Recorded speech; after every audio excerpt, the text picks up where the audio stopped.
दोस्तों, महाराष्ट्र की जो राजनीति है, उसमें काफ़ी उथल-पुथल हो रहा है और जो चुनाव आयोग ने जो अभी आपने देखा होगा, कल चुनाव आयोग ने जम्मू कश्मीर का और हरियाणा के लिए चुनाव का जो डेट्स का ऐलान कर दिया, 4 अक्टूबर को उसका रिजल्ट आ जाएगा।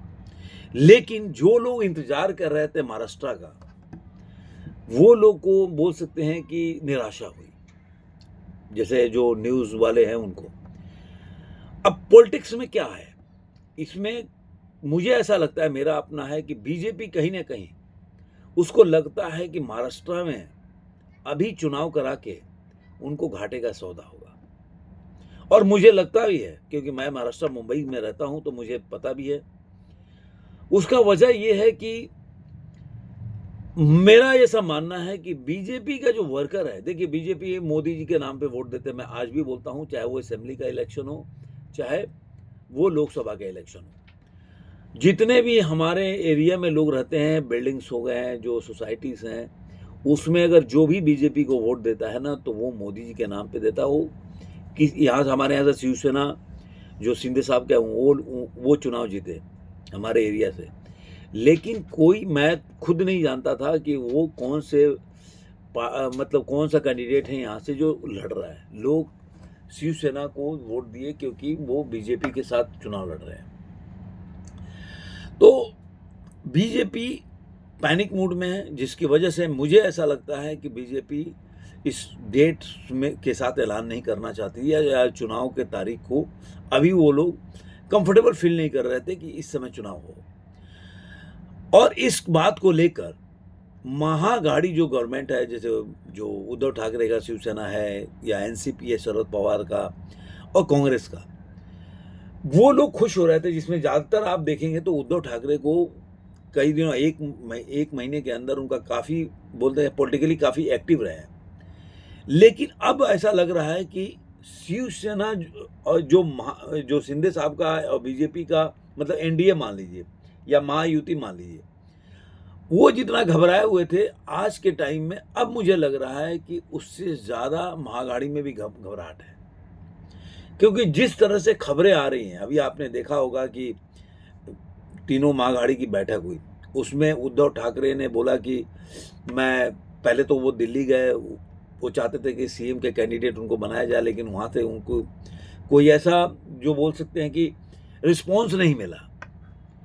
तो अब उनके पास कोई चारा नहीं था, तो वो यहाँ है। और ये बात इसलिए कि वो बार्गेनिंग करना चाहते थे, जो उन्होंने बीजेपी के साथ किया वही वो महागाड़ी के साथ करना चाहते थे। लोकसभा में सक्सेस हो गए, क्योंकि लोकसभा में उनका, एक बोल सकते हैं कि उनके पास, मतलब ये था कि उन्होंने लोकसभा में 2019 में काफ़ी सीट जीते थे, तो उस एवज में उनके पास दावा ठोकने का एक, बोल सकते, आधार था। लेकिन अब जो 2024 के रिजल्ट जो है, उसमें 3 पार्टियों को अगर देखा जाए, अगर आकलन करेंगे सीट के हिसाब से, तो सबसे ज़्यादा डेंट हुआ है बीजेपी और एनसीपी और शिवसेना उद्धव गुट।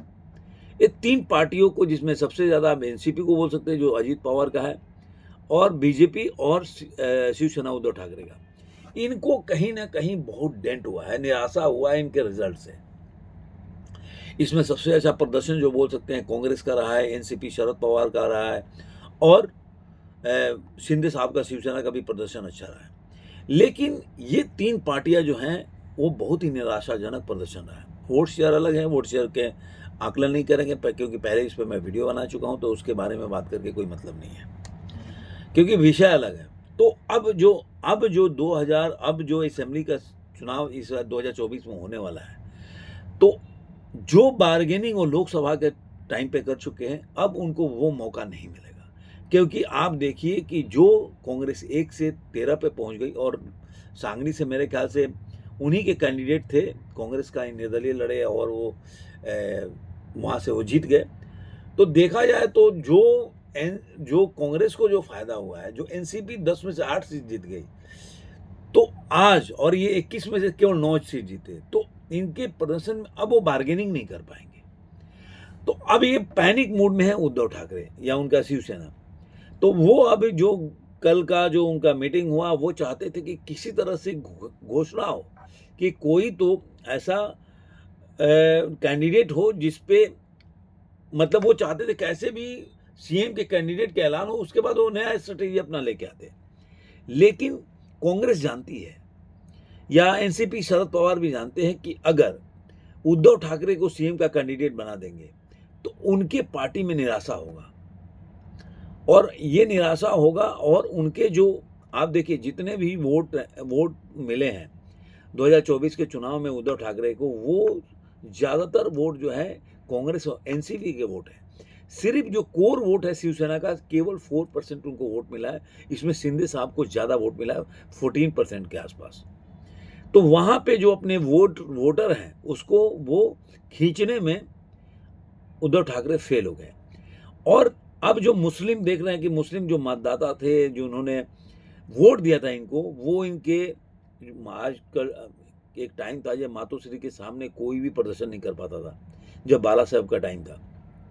लेकिन आपने देखा होगा, न्यूज़ में भी चल रहा था कि मुस्लिम लोगों ने वहाँ पे काफ़ी प्रदर्शन किया और बोला कि वक्फ बोर्ड पे कोई इनका कोई स्टेटमेंट नहीं आया, इनका ये नहीं आया कि इनका स्टैंड क्या है।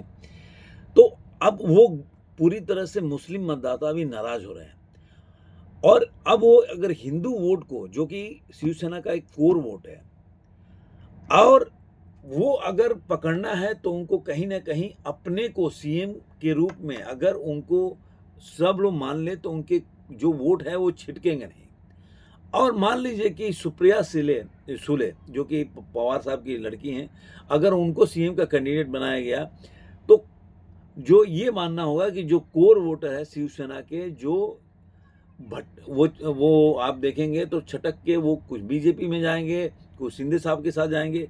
और राज ठाकरे भी आजकल बहुत एक्टिव है मुंबई में, तो और महाराष्ट्र में भी काफ़ी एक्टिव हो गए। तो जो ठाकरे परिवार के साथ जिनका अपना एक जुड़ाव होगा, तो राज ठाकरे के साथ भी लोग जा सकते हैं। तो अगर किसी भी स्थिति में अगर महागाड़ी ने अगर कोई भी कैंडिडेट को घोषित किया, शिवसेना का घोषित करेगा तो उनको घाटा होगा, और उनका अगर होगा तो शिवसेना के जो कोर वोटर है वो चटक जाएंगे। तो उद्धव ठाकरे इस चीज को समझ रहे हैं, वो समझ रहे हैं कि लोकसभा में जो वोट आया वो पूरा इनका वोट है, इनका केवल 4% वोट आया है। अब कहानी यहाँ के रुक जाती है कि आखिर करे तो करे क्या। और आज के टाइम में बार्गेनिंग करने के स्थिति में उद्धव ठाकरे है नहीं, तो वो केवल प्रयास कर रहे हैं कितना प्रेशर बना सके। लेकिन ये भी बात है कि एनसीपी और कांग्रेस इस जीत से उत्साहित हैं, उनके जो प्रदर्शन हुए हैं लोकसभा चुनाव में महाराष्ट्र में उससे उत्साहित हैं, तो वो कितना इस प्रेशर को उठाने के लिए तैयार है। आपको कुछ दिनों के बाद ये सारा धीरे धीरे क्लियर होगा। बीजेपी इसीलिए वे पहले वो लोग डर रहे थे, लेकिन 2-3 दिनों में जो अभी कल देखिए आपको जो घटनाएं घट रही, इसलिए इन्होंने, मुझे लग रहा है कि इस चुनाव के साथ उन्होंने महाराष्ट्र का ऐलान नहीं किया, क्योंकि वो अब वेट एंड वॉच की स्थिति में है कि आखिर महागाड़ी में हो क्या रहा है, क्योंकि वो खुद भी अपनी स्थिति अच्छी नहीं, बेहतर नहीं कर पाए हैं।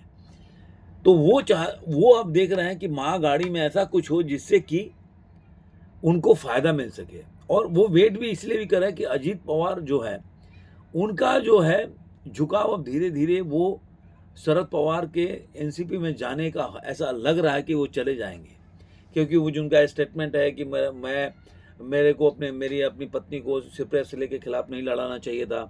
तो इस तरह के स्टेटमेंट आने लगे हैं।